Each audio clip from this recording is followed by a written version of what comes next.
जागा वाटपावरून अजित पवार आणि शिंदे गट यांच्यामध्ये आता रस्सीखेच सुरू आहे अशी माहिती समोर येते आहे। लोकसभेच्या जागा वाटपावरून आता दोन्ही गट आक्रमक झालेले आहेत।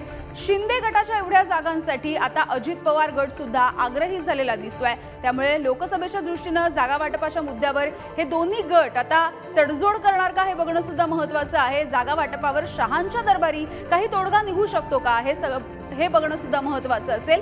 शिंदे आणि अजित पवार यांची अमित शहा यांच्यासोबत बैठकही होणार असल्याची माहिती मिळते आहे।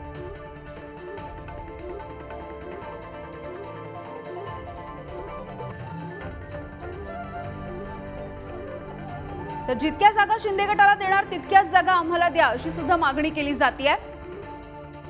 समसमान जागांची भूमिका अजित पवार यांच्या गटानं आता लावून धरलेली दिसते। विधानसभेलाही समसमान जागा मिळाव्या यासाठी अजित पवार यांचा गट आता आग्रही दिसतोय।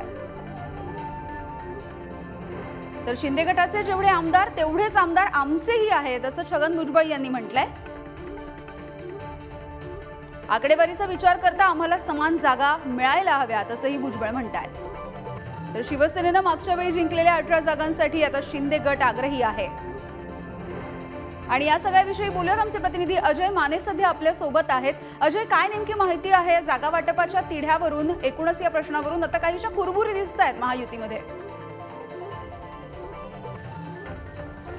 यामिनी, आपण जर पाहिलं तर महाराष्ट्राच्या राजकारणात जेव्हा सत्तांतर झालं तेव्हापासून काही ना काही राजकारणात चर्चा ज्या आहेत त्या वेगवेगळ्या मुद्द्यांनी सुरूच आहेत। सगळं आता पुन्हा एकदा चर्चा लागलेली आहे ती म्हणजे जागा वाटपाची। आणि या जागा वाटपासंदर्भात अजित पवार, राष्ट्रवादीच्या अजित पवार गटाचे प्रमुख अजित पवार आणि शिंदेच्या शिवसेनेचे प्रमुख मुख्यमंत्री एकनाथ शिंदे हे अमित शहा यांच्या भेटीला असतील जानेवारी महिन्यात आणि त्या महिन्यातच जागा वाटपांचा तिढा सुटणार आहे। आता ह्यात सगळ्यात महत्त्वाचं म्हणजे अजित पवार गटाकडून अशी मागणी केली जाते की आम्हाला समसमान जागा ज्या आहेत त्या शिंदेच्या शिवसेनेला देणार तेवढ्याच देण्यात यावेत अशी मागणी करण्यात आलेली आहे। आता ह्याला कारण काय देतात आहेत की जेवढे आमदार जे आहेत ते शिंदेच्या शिवसेनेसोबत आले तेवढेच आमदार आम्ही सुद्धा घेऊन आलेलो आहे आणि त्या अनुषंगाने आम्हालाही समसमान जागा देण्यात यावी असं वक्तव्य जे आहे ते छगन भुजबळ यांनी केलेलं आहे। आणि या चर्चेला मग आता पुन्हा एकदा सुरू झालेलं आहे। सगळ्यात महत्त्वाचं म्हणजे शिंदेच्या शिवसेनेकडे 13 आता खासदार आहेत, पण त्यांनी जर आपण 2019चा काळ बघितला तर त्यावेळी त्यांनी 22 जागा लढवल्या होत्या एक ओव्हरऑल शिवसेनेने